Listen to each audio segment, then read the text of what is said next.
and the other has to record. Got you. Okay, so we're good now. Okay, thank you. All right, perfect. All right, so let's get started, y'all. I'm sorry about wasting your time on the technical difficulties. Okay, so today what I wanted to do was cover some of the common questions I've been getting in the DM. Also, I want you guys to tell me any questions that you have that we should cover so I can answer it. Some of the common questions, let's start there. All right. Some of the common questions I'm getting asked are, when can I borrow from my life insurance? Right. So people are wondering from what time frame when you purchase either your whole life or your universal life. And matter of fact, let's take a step back, guys. If you are going to be able to borrow from a life insurance plan, all right, it has to be a permanent plan. It has to be a plan that builds cash value. There are permanent plans out here like guarantee issue, non-participating policies that do not build cash value, but are still considered a permanent plan. So when you are finding out and checking the policies that you have, or you're interested in getting a new policy, make sure that you understand if you're trying to have a policy that builds you cash value, where you can borrow from it, where you want to use it as your own bank, know that it has to be a policy that builds cash value. Okay, so those are going to be universal life and whole life. What type of universal life? IUL, which is an index universal life. That is the policy that is based on the index. Okay, that means your cash value growth is going to be based on how well the index is doing. All right. Also, whole life policies, which are going to be fixed premium policies. They're going to build cash value, but there's not just one type. All right. So with whole life, there's 20 pay, 10 pay, 12 pay, 15 pay, pay to 65, pay to 85, depending on the company that you're getting your policy with, is going to determine what they offer and what you can get. And what do I mean by pay to? So that means if it's paid at 65, that means pay to age 65. That means up into the age of 65, I owe premiums. All right. If it's a 20 pay, that means for 20 years, if I start out at 30, I'm going to pay premiums from 30 to 50 because it's a 20 pay. If it's a 10 pay, I'm going to pay premiums from 30 to 40, right? So the policies that have less premiums, 10-year, 20-year, pay to age 65, they're going to build cash value faster than a policy that you're paying to age 100. Hey, so do you guys understand that the amount of cash value you have and when it's available to you is going to be determined by how much your premium costs, what age you are? It's also going to be dependent on, can everybody hear me? Can everybody hear me? Okay. It's going to be dependent on how many years you have to pay into your premium, what your premium is, and that's going to be based on your age and your health rating and your lifestyle. Okay, so if somebody 50 gets a whole life plan, that's 100,000 whole life, and then you have a 20-year-old that gets 100,000 whole life, the 50-year-old is going to have access to more cash faster. Why? Because the 50-year-old is paying a higher premium, and so therefore it's going to be more cash value available a little bit faster than the 20-year-old. Now, in the long run, the 20-year-old will obviously build more cash value because they have more years.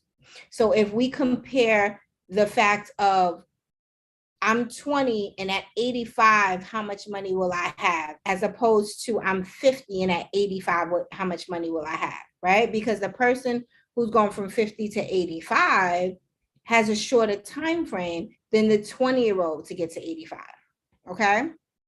All right, so does anybody have questions that they want answered I do not know how I add you on to ask the questions, but I wanted to actually be able to add you in and you ask the question, and then I can answer the question. So hold on. Somebody asks, which life insurance company is a good company to go with for cash value and wealth building? Okay.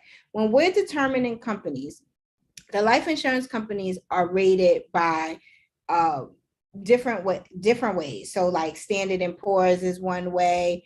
And so what you can do is you look on the company's website and you're looking to see what their rating is. Now, in insurance, the ratings are going up to A plus plus plus plus, right? Four pluses. So in a normal situation, we would think somebody with a B rating or A minus rating is a great company. Not necessarily, right? Because it goes up to A quadruple pluses. So what you want to look for is a company that's probably A plus and better. Some of the better cash value companies are going to be mutual companies. Why is that? A mutual company is a company that when you own a whole life policy from that company, you're mutually partner with them pretty much, right? That's the easy way to say it. So when they do well, they share their dividends with you. And so therefore your cash value grows faster than with companies who are not paying dividends or companies who have stockholders who they're paying the money to them. So mutual companies are going to have better cash value built in the policy than some of these companies that's not. Some of my personal favorites, I don't like to knock companies, especially, just for compliance reasons, but some of my favorites, doesn't mean it has to be the one you love. I love Mass Mutual, New York Life, Guardian Life, Northwestern Mutual, Penn Mutual, National Life. Those are some of the ones that have some really good whole life plans. And so if you're looking for companies that are in the top 5, and you can always Google that too. You can Google what are the top 5 companies for this year, for 2022, that sell whole life, and you can get that answer. Now, let me see. Okay, does anyone, I don't know why I'm not seeing the chat is active. Everybody who can hear me in the chat, put yes. Let me see if the chat is working, because for some reason it looks like it's been the same amount for the longest. So anybody who's in the chat, make sure that you click yes so I can see it moving. For some reason, let's see. Okay. All right, so let's go over some more questions. If you have an existing policy, can that be converted to IUL? So if you have an existing term policy, terms are, well, let me give disclaimers here, okay? If you have a term policy, and your term policy is a convertible term policy, that means the company allows you to convert the policy to a permanent policy, whether it be universal life, IUL, VUL, whole life, pay to 20, hold on. I'm sorry. Whether it be any of the whole life policies or the universal life policies, if the company that you own a term from allows you to convert, then you will be able to convert to an IUL if they have that, right? So this is something I want you guys to know. Different companies have different products. Not all companies sell all the products. So you might have a policy from a company that only sells term. And so they may not convert to anything because they don't offer any other products. But even in that case, there are some companies that only sell term, and their term is convertible to other companies with whole life or with UL. So when you get your policy, you have to find out a few things. You want to find out if you're having term, if it's convertible, how many years it's convertible, because some companies will do an extended period where it can be convertible during the whole time frame. So if it's a 20-year term, it can be convertible for 20 years. If it's a 30-year term, it could be convertible for 30 years. So you have to find out what's the conversion period. You have to find out how many years your term is level. A lot of times we think our term is level to 90 because it tells us we can have this policy to 90, but you look back at the policy and find out that, well, it was only level for 15 years, which brought me to 50. And for every year, it was a renewable term, which meant your price was skyrocketing every year. So you need to know that. You also want to make sure that you're checking to see if the company that you're purchasing your term with has the product that you're thinking about converting to. Because you may be with the company that only sells you well and you want whole life, or you may be with the company that only sells whole life and you want you well. All right. Now, if you already have a policy that's in force, that's you well or whole life, no, you cannot change it to a whole life, and you can't change the whole life to a you well. You got to get a new policy. That's a replacement. Okay. Let's see. What is a good life insurance policy for a child? So for a child, my suggestion is going to be whole life. A whole life is a guaranteed policy. It's going to grow over time. It's going to build cash value, and make sure it's a participating whole life policy. That means a policy that's building cash value. Okay.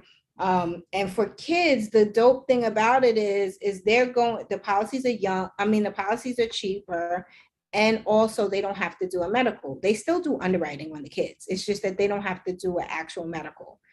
When they're doing underwriting, just like when they do underwriting for you, they're getting your prescription history, they get your DMV records, they get the information from the Medical Information Bureau, which is the MIB. So anytime you went to the hospital, like if it was known you had COVID, if certain things like that will be in the MIB. And the insurance company has access to that, and that's how they make their decisions on whether or not they are going to accept or decline somebody, along with the fact that you take a blood test for some companies, you do telephone interviews for some companies get your medical records. Okay. So for a child, my recommendation is definitely going to be to get something permanent that builds cash value, that allows the child to have an asset in the future. Universal life is also an option for a child as well. You definitely can also get a universal life policy. You just want to get a policy that's permanent, that builds cash value. When I meet with you for the 15 minutes, should I have all my current policies to discuss, or is that going to be a separate meeting? Please have all your policies. If you can, for anybody who is on my webinar or has an appointment set up with me, please make sure that if you want me to review your policies, you can either email them to me, and my email is spelled with my name. It's Lindsay at Lindsay Smith the Agent. So the Lindsay Smith the Agent that's at the bottom of the screen, and it's Lindsay at LindsaySmithTheAgent.com. So if you send me your policies in the email for me to review, then when we have our call, I can tell you, and I can even, if we don't have a call and you need me just to see whether or not your policies are something that, you're looking, this is what you wanted or not wanted, I can tell you what it is by looking at it. So if you just send me an email, I'll get back to you on it. Give me a day to 3 days. At the longest, it's going to take 3 days before I get back to you. Okay. Let's see. Okay. So I don't see a question yet. So I'm going to cover another question that I had on Instagram. Hold on. Another question that I got on Instagram is, can I have multiple policies? What do I mean by that? So if you purchase a policy now, and let's just say right now your budget is $100, okay? Don't be concerned about feeling like you have to get the biggest, best policy right now. It's about you getting covered. You want to be covered, okay? And you need to be covered for what you can. The email is, hold on, I'm going to type it in here. It's Lindsay at LindsaySmithTheAgent.com. Okay, there we go. So the most important part is that you want to be covered, okay? And so for you to be covered, it has to be within your budget, because what about you getting insurance and then you turn around and you can't pay the premium. It lapses. So if you pass away and your insurance lapsed, you paid premiums for whatever months you paid it for, but when it counted, you didn't have insurance. So it's important that you make sure that budget is the first thing that you think about with insurance. When you come to the table, you come to the phone call with an agent, you want to know, what can I afford? Don't do it the other way around. Don't look and see, well, let me see how much this policy costs, and then I'm gonna work my budget into that. Because when the reality hits and the money's coming out of your bank account every month, you don't want to get an NG because you couldn't afford the policy that you signed up for. So make sure, it's better to have something than nothing. Nobody's ever going to be mad at you and your family if it was like, oh my goodness, my mother left me $250,000. What's wrong with her? She was supposed to leave me $5. Trust me, they're going to be so happy that you left them something and that they didn't have to deal with financial loss trying to bury you and take care of the immediate bills. Please do what you can afford. So think about your budget first, and then we work the recommendation into your budget. Another thing, what is the amount of money the amount of coverage someone needs? Generally, the rule is 10 times your income. So if it's an individual who makes $100,000, then we want to look at $1 million in coverage. If somebody makes 50,000, then we want to look at 500,000 in coverage. And now the next question is, well, which product to get? Which policy do I get? Well, it depends what you're covering. So if you are covering a family, you're married, you have kids, you have a mortgage, you have debt, all of these different things, then we need to look at covering income replacement, covering the debt on your mortgage, covering the debt that you may share with your spouse, maybe covering your kids going to school, the activities and the daily expenses and the monthly expenses in the household. These are the things we want to cover, which typically when we do 10 times somebody's income, it will cover, except for people who live in markets where their houses are 800, 900, a million, 1.5. That may not necessarily be 10 times their income. So we can still make sure that the policy is covering the debt, right? But that's the general rule. General rule is 10 times your income, okay? Then the next thing we're looking into, well, what type is the best type for me? So let's look at some scenarios so that we can kind of cover the most common scenarios. All right, scenario one, I'm a single individual, but I have children and I need insurance. What do I get? All right, well, if I'm healthy, and all of these scenarios are going to be based on the fact that somebody is healthy enough to qualify for the insurance. Because if you are not healthy enough to qualify for the insurance, then we have to look at different options, okay? And wait, before I get into that, let me make sure I'm answering your questions. Okay, Thompson, you said, what's the email again? Do you see it? It's in the chat. I put it there. It's lindsay@lindsaysmiththeagent.com. Somebody asked, is Gerber Life good for kids? All right, this is my feeling. I like Gerber as far as selling guarantee issue policies and some of their simplified issue policies. For kids' whole life, I don't like it because there are other companies that's out there that for the same price, you can get more cash value, more death benefit for cheaper. So because I've done comparisons between their policy for their children and the way the cash value builds up and some of the other companies like New York Life and Mass Mutual and Guardian Life's policies, I personally wouldn't choose that one for the kids because of that. But I'm going to say this, Gerber is a brand that we know. And when you are having a child, Gerber is one of the brands that we all know. It's related to kids, baby food, right? So we automatically, they make it very simple and easy to just sign right up. So I'm not saying it's a bad thing. It's not a bad thing at all. It's still insurance. The grow up plan is what they always sell. But for that money, you can absolutely go to a mutual company, because they're not a mutual company. You can go to a mutual company and sign up for a whole life policy for your kid, and you will have a better breakdown on the cash value. That's just in my opinion. That's just what I've seen. But, you know, you can do what you want. Okay. What is a rider on a policy? Okay. A rider on a policy is something that you can add to the policy to customize the policy to you. Depending on the product that you have, whether it's term, whole life, or universal life, there are different riders that may be available. Now, riders are specific to companies because some companies offer some riders that other companies don't.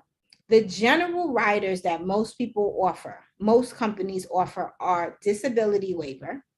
That is a waiver, and I know it sounds like this means it pays me when I'm disabled. That's not what it means.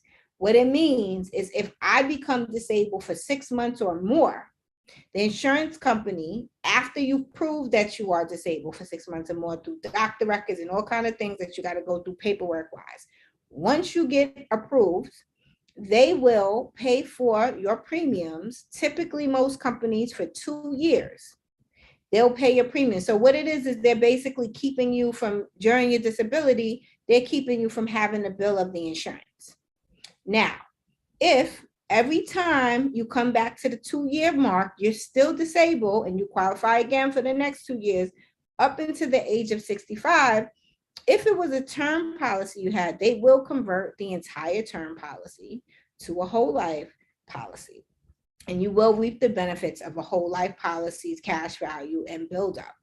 You must read the fine print in the different companies on how they do it, on what ages. But that is typically how most companies who have that waiver, that is how it is. Now, another common rider, long-term care rider. That is going to be a rider that provides you long-term care services, not services, money. It's typically a pool of money, which is really just part of your death benefit. So it's like if I had a $500,000 death benefit and my pool for my long-term care is $400K, if I had a long-term care event, it's going to pay me out a monthly amount of money from the policy to take care of my long-term care expenses. That's another one. There's child riders. This is a common one where you can add your child onto your policy. Typically, this is going to be with a term policy where for like $1, $2, you can have 3 kids. I did an illustration today on somebody. We added 3 kids and the policy went up $1, right? So not all companies offer it, but the child rider typically covers the kids till 18. There are some companies that will cover kids till 25. There are some companies that will cover them for a certain amount, and you can convert the actual amount that it's covering it for, covering the child for. So that's pretty cool too. Let me see. Okay, email is also in the description. Okay, so I just want you guys to know there's many riders. There's chronic care, terminal illness. Chronic care is another one where you got to be really sick, deemed by, and again, this depends on the company on what they consider is chronic, but a lot of times it's something that your doctor got approved with that as well. Terminal illness is going to be when you're terminally ill, typically have a year or 2 to live, you can get an advance on your death benefit. So for instance, if your death benefit was $500K, you usually can advance up to 90% of it because they're about to pay you anyway, right? Because you're saying you're terminally ill, so they're about to pay the death benefit anyway. They're offering you the money in an acceleration. But of course, remember, you get the money, your family doesn't get that money, right? So be mindful with that. Let's see. Are dental records included in the medical records the insurance company gets as well? No, I mean, I wouldn't put it past them if there was something that was showing up in your regular primary care doctor's records where something had, you know, from your dental records was affecting your health and they cross paths. But no, typically your dental records is not with your medical records. And so therefore they won't really see that.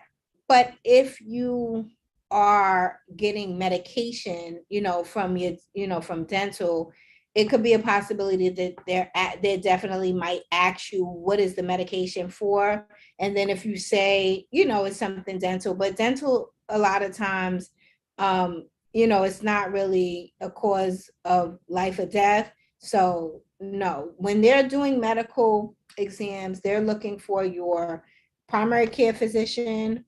Sometimes some people give their GYN info for females. And so I obviously, like things like fibroids and things like that are important to the insurance company, but typically your primary care doctor will also have a copy of that. So they will see that. They're checking for HIV, they're checking for cancer, heart attack, stroke, blood transfusions, depending on why, when they were, depression and anxiety, depending on to what extent. A lot of people on depression and anxiety meds, so it's not that you can't get issued for that. It just depends on to what extent it's affecting you. Also, any neuro it concerns, anything with the heart is rough.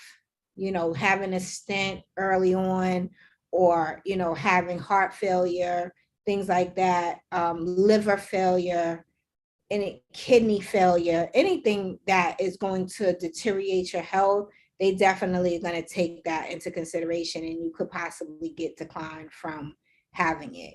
But I want everybody to know, there is no one situation that says, oh no, you're going to get declined. You can absolutely do an inquiry on the underwriting, have your agent do an inquiry to see if your particular situation is an issue. Now, of course, if you have an experienced agent, they're going to know things that the insurance company is just not taking, right? Just from in the past and dealing with it. But people's makeup are different than others. So a lot of times, even though I may feel like it might not get issued, I would send a message to the underwriter to find out, well, this is the person's details. This is their height, their weight, their medication, their diagnosis. Can you offer something based off of this? And if they give me a maybe or a rated case, then I'll push it through and let's see what happens, right? But typically somebody who's gotten declined a lot from in different insurance companies, that information is shared from one company to the next. It's a reason, and it's probably going to be pretty hard to get you issued in that same time frame until something changes. I didn't know what riders were and didn't add.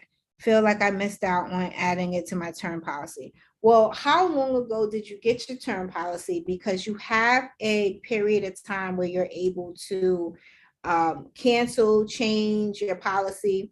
And with term, to be honest with you, it's no loyalty there. You can start and cancel term policies left and right. People do it. You just have to be careful with your age. So for instance, Erica, if you started a term policy 2 months ago, start another one, get rid of it, right? If you feel like you want to add something, and you didn't get to add it. But if it's been some years and your health has changed or something like that, then yeah, you don't want to let it go. But yeah, this is the thing. If your term is convertible, Erica, you find out from your agent, you can convert your term, and then you can see what options are available on the whole life, because like the long-term care rider, chronic care, terminal illness, a lot of that is on the whole life. That's not available on the term. The disability waiver is on the term, chronic, the child's rider is on the term. And again, it all depends on the company too. So the company you went with may not have all of those rider options. So you got to also see what it is that they offered at that company. So, I work with a lot of different companies, and when I'm doing the product trainings for all the different companies, there's a range of riders depending on what company you go with, that other companies don't have. So that's another thing that if there's something specific that you want as a rider, then definitely, because just look at getting another term policy. All right. Is a heart murmur a big deal? It really, that's going to really depend on what your medical records say, like what your doctor notes are, and how it's affecting you. That's what it's going to break. Like they wouldn't out the gate say, no, we're declining them for a heart murmur. It's going to depend on what your doctor is writing in the notes and saying what the effects are that you have. But a lot of heart concerns are definitely harder and can get rated, but I don't like to speak it in general because, again, it's going to depend on a lot of other things. It's going to depend on your height to weight ratio. Do you smoke? Are you on any other medications? You know, are you diabetic? Do you have high cholesterol? You know, what else? Are you on blood thinners? You know, so it's a lot of different things. It's not just one thing, and it depends on how all of those things mold together. I didn't know what riders were. Okay, wait, somebody else. What is the difference between universal whole life and regular whole life? Okay, so universal life and whole life.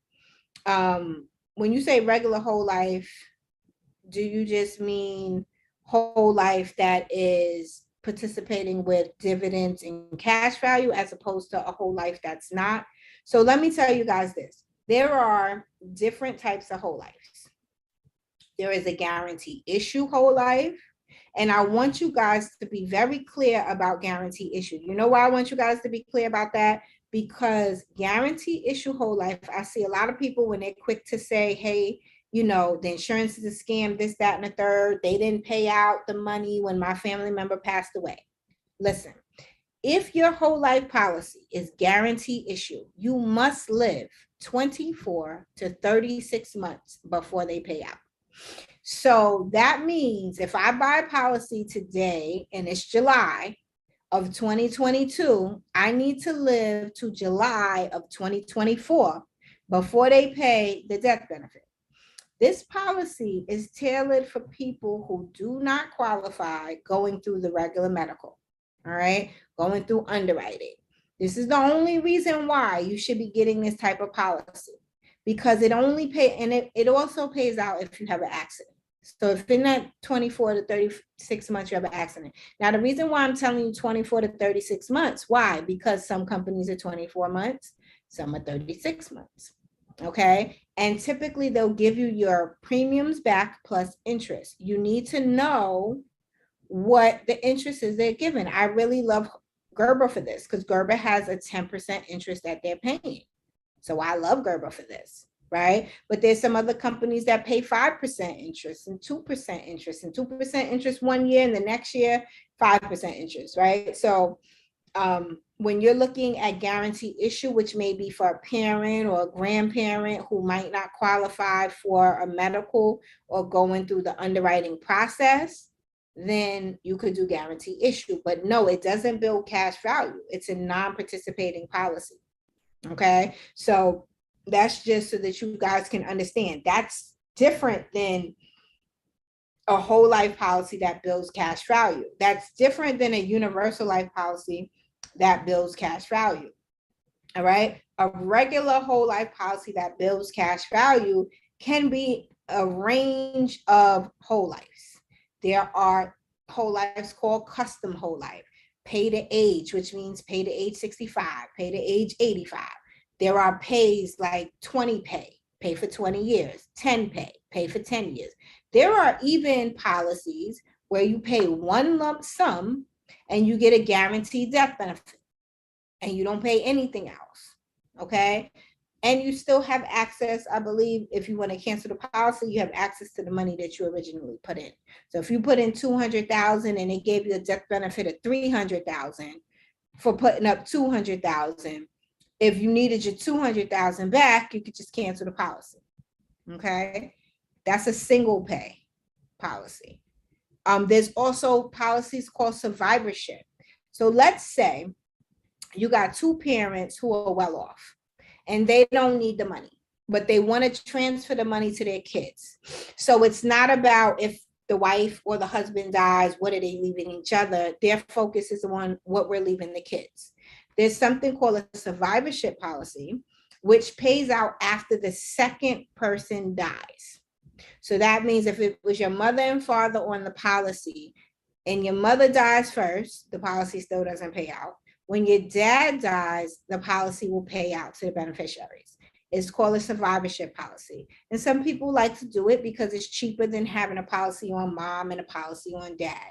So if mom and dad are set and they're not concerned about paying for burial and bills and this, that, and the third, and it's more about transferring to our kids, there is something called a survivorship policy. All right. And that's typically going to be in whole life.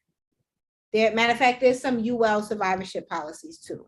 All right, let me get to the questions. What is it? Okay, we went over that. Are you aware of any policy that cover child who has Down syndrome, high function, and no other illnesses? No. Down syndrome, I don't know any that will cover them as a child. You know what? There's a guarantee issue company that does from age 0. I forget the name of it. And I know a lot of them got canceled out during COVID. But I had a colleague the other day telling me that they were still connected with the company. So yes, there is probably a guarantee. That's going to fall into the thing that I just said about guarantee issue. It's going to be one of those type of policies, like a guarantee issue or guaranteed term, guarantee UL, something like that, where it's going to be no underwriting, and it's going to be some stipulations on time, on death. So I would have to look into that, but there's definitely probably some companies still left that will do from age 0. But again, it's not going to go through the regular underwriting. Going through regular underwriting is going to be a decline. Let me see. Just a general question. Would it be wise to have $1 million whole life and have an IUL for retirement? Absolutely. I mean, if you're able to afford those huge premiums, it will create an asset for you. I mean, both of them will create financial freedom as far as the cash value that it will build, and you would be able to take out a tax-free retirement income in your retirement. Do you have to do 2 separate ones? You don't have to, but I get why you would, because IUL that interest is going to be based on the index. So you do have an opportunity to possibly have some really high interest years on the years that the index is doing well. And then your whole life is more of your safe haven because it doesn't fluctuate as crazy as the IUL does. Because of course in the IUL, when the market, when the index is negative, you get a 0 amount of interest, like how bad the market's been doing over the last couple of months. So, but yeah, it wouldn't be bad to have both of them. There's plenty of people who have the IUL and have whole life. Okay. For a healthy 38-year-old, definitely. Just to give you an idea, 38-year-old whole life, 1 million, probably going to run you about healthy, maybe about 8, 9. Actually, we said 1 million, right? So maybe like 1,000 a month, about that, depending on your health rating you get, because there's still average, preferred, and ultra preferred. So even healthy has levels to it in insurance. IUL, the premiums are cheaper, but you do want to pay target premium. So I say 1 million in IUL will probably cost you more like 700, because it's a little less. The target premium will be a little bit less than what the whole life premium will cost. Question. Okay. Can you get a life insurance if there is a mental health diagnosis? Yes. It just depends on what the mental health diagnosis is. I find that like ADHD is fine. Well, let me know. Nothing I can say is just general fine, right? Because everything has a spectrum. Because even like bipolar and things like that, I've gotten people issued before in the past that have had mild cases of mental health diagnosis. but it can definitely be an issue depending on what it is. So it's a question that I would get the specifics from you, and I would ask the underwriter if it's possible. Like I would get the person's medications that they're on, because a lot of times with the mental health diagnosis, sometimes they're giving them a bunch of medications, which is causing them to kind of get sick. So they take that into consideration, the effects of the medication, and sometimes they want to see that a person is okay after a certain period of time, like how long have they been on the medication and what have been the effects of that. So they definitely would get medical records for that and see how the diagnosis has been going over a time period. Okay. So I don't see any other questions. So what I'm going to do is I'm going to go back to answering some more of the common questions I had in my DM. Again, one of the things I definitely want to touch on is I can't give you what type of insurance you can get from just you telling me like your age. For me to tell you what type of insurance that you need, whether it's whole life, term, universal life, or more a combination of the types, it really has to do with your family makeup. Like, are you married? Are you single? Do you have kids? Do you plan on having kids? Right? What is your health like? How, who else are your dependents? Some people are taking care of other children that's not theirs. Some people are helping out their sisters and brothers with their nieces and nephews. There's a lot of different things. Do you have a mortgage? Are you trying to leave your house behind to somebody debt free? Are you sharing debt with somebody, right? So a lot of things play in a factor. And then one of the biggest things are, what's your income and what can you afford to spend? Because there are people who sometimes have a large income but have very high expenses. So their budget can be smaller actually than somebody who may have a much lower income but just doesn't have a lot of expenses. And so these are the things that come into play when we're trying to understand what type of policy to get. But I want to say this. A lot of people who are saying they want create your own bank, they want to, dump money into the policy so that they can take money out the next day or take it out next year. Let me say this. It doesn't exactly work like that. All right. Create your own bank is more of a lifelong bank. It's not today I put $200,000 in there and tomorrow I take out $280,000. It's not like that. The money grows over time. And in the beginning of the policy, you are paying for the insurance. So all your premium is not going to your cash value. It's not like your premium's $10,000 a year and now you have $10,500 in your cash value in year one. It's nothing like that, right? It's growing over time. It's and in addition to that, you have built an asset in your policy on top of the fact that you also have a death benefit. Don't forget, it's still life insurance. So there's a death benefit that's being paid for. So when we compare it to investments and we say, well, I can put $10,000 in my investment, and if it gave me 10% return at the end of the year, I got $11,000 in my account. Okay. If I put $10,000 into an insurance policy, by paying the premium, then majority of that is going to go towards paying the premium. And as the years go by, less and less will be going towards the premium, and you'll see more and more growth in the cash value. If it's a dividend paying company, you'll see the dividends coming in, growing each year. You'll see that the cash value is growing each year.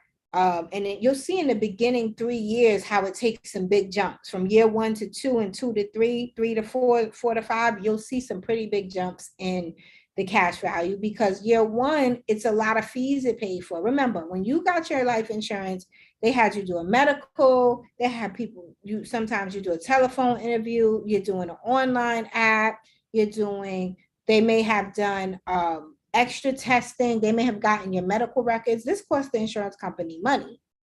So your first year, a lot of it is paying off these fees and things, the commission, everything is all going to be included in that first year. right? And over the next couple of years, right? Just the maintaining of the policy. So what I want you guys to understand is that when you get a policy and you're building the cash value, know the amount of premium you put in is not going to be in your cash value in year 1, year 2, year 3. So what I mean is if my premium is 10,000, in year 1 in my cash value, I don't have $10,000. In year 2, I don't have 20,000. And in year 3, I don't have 30. It takes time before the premium is going to actually be less than what you have in a policy. The thing about it is it's a long-term tool, and eventually it does pass it. It supersedes it. It keeps going way past it. But I want you guys to play the long game, because in the short game, yeah, you can get the policy, pull money out, but does it make sense that you pay 10,000 and you got to take out 5,000? It does. I mean, that doesn't benefit you, but you're paying because you also have a death benefit, right? So just be wary of that. There's also something called a MET when your policy becomes an endowment, right? That means that your policy turns taxable. In life insurance, the great thing about it is that it's not taxable, right? And let me say that on thin ice, because it's not, it pays out tax free. But if your estate is more than the estate limit for, tax limit, then your estate may be taxable, right? So if you purchase a $2 million insurance and the estate tax, exemption is 5 million, and you buy a $2 million life insurance plan, and you have it in your name, that means you can't have more than $3 million in assets, because everything else over that is going to be taxable, right? So when I say tax-free with the life insurance, it is tax-free. It pays out tax-free. But if you have an estate tax issue, right, and this is why it's important when you have the larger face amounts to make sure you talk to an attorney and talk to a CPA about the tax liabilities that can come from your estate if you don't pay attention to putting things in a trust if need be, if you have a lot of assets. Now, if you don't have a lot of assets, your assets ain't 5 million, 7 million, 10 million, depending on what state you're in. And the states have different limits, whatever it is, then you really don't have anything to worry about. Okay, let's see. What is a good policy for a child? The child is 10. Few companies are telling me they don't have the riders for the kids anymore. Okay, Fiona, there are a lot of companies that don't have the child rider anymore, but you don't need the child rider, right? If you want the child to have their own policy as a 10-year-old, because the policy is much less than what it will be when they're older, I'm not sure your budget. If your budget is larger, go for a 20 pay whole life. That means you're going to pay it for 20 years. You're going to be done with paying it. Okay. If your budget is smaller, go for a whole life that is a pay to age 100, that means the premiums are spread out for a longer period of time. So it's much less. So a 10-year-old, if it's a girl and it's a 10-year-old, maybe $20 to $25 a month for 25,000. Something like that. So depending on what you want to spend, that's how you can see what amount of insurance you're going to get the child. But know this, there are rules to how much you can purchase on a child and how much you have to have. The rules are the parent must have 4 times the child in insurance if the child is 4 and under. The child is above 4, you have to have double the amount. So that means if you have 200K and your child is 10, you can only get them 100K. That's the max, unless you increase your insurance. That also means that if you have a 2-year-old and you have, let's say, 400K, that means you can only get that baby 100K. Okay, so just to be kind of clear on that. So all right, guys, so I know we're coming to end. We got 2 minutes left. So if anybody has any questions, let me know. I'm going to be trying to do this every Wednesday. Well, no, let me not say every Wednesday because I do my mentee class the first and third Wednesdays. So probably on the second and fourth Wednesday of each month, I'm going to try to do a Q&A because I do want to give you guys clarity. If there's any questions that you guys have, definitely jump on and ask me. I'll be answering all questions that's in the chat. I think today we answered quite a few questions. I hope everything was clearer for you guys. Please make sure that you subscribe to my YouTube, tell your family about it. We want to get the information out there about life insurance and how important it is to share with our families. You know, the mindset of us understanding the importance of having life insurance. Just like we pay our cell phone bills, we need to make sure that we don't let go of our life insurance policies and we pay those premiums and keep those policies in force so that when we pass away, our families reap the benefits of that. And we can stop with the GoFundMe's and the fish fries and the, you know, having to beg to get the money for funerals. So everybody, please tell your friends and family to join in on the Q&A. If they don't understand life insurance, this is a safe space. You know, I'm not selling you guys anything on this YouTube.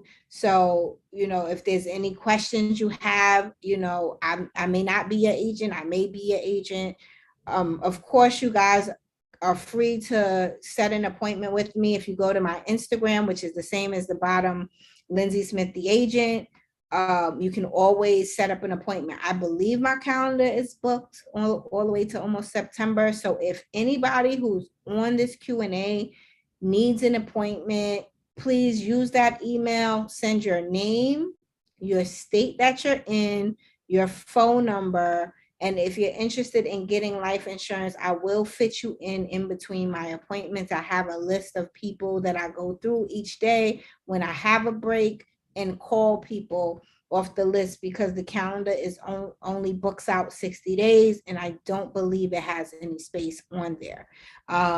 So, you know, but the most important part, guys, is let's get the information out. If you guys want more information on understanding like the trust with the life insurance, creating your own bank, or even just more understanding of all the types, I do have webinars that I've done.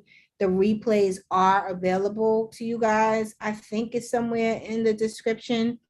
If it's not, go to my YouTube in the beacon page at the Lindsay Smith, the agent, and you guys can see the webinar replays. That will give you guys some more insight. So everybody have a good evening. Thank you so much for checking in. Everybody, please like the YouTube. Please subscribe and send your family this way. Have a good evening, guys.